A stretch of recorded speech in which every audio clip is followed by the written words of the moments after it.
questi altri che lavorano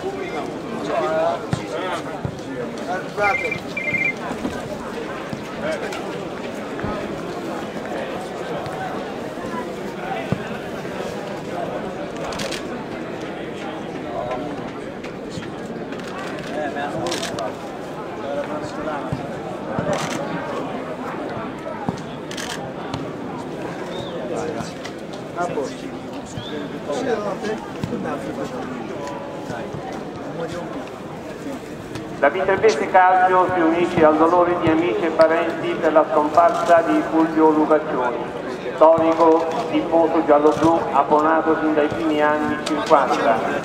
Sarà ora consegnato un mazzo di gioia al figlio Alfredo. A Fulvio l'ultimo saluto della dirigenza, dello staff, dei giocatori e di tutti i tifosi in quello che è stato e sarà sempre il suo stadio.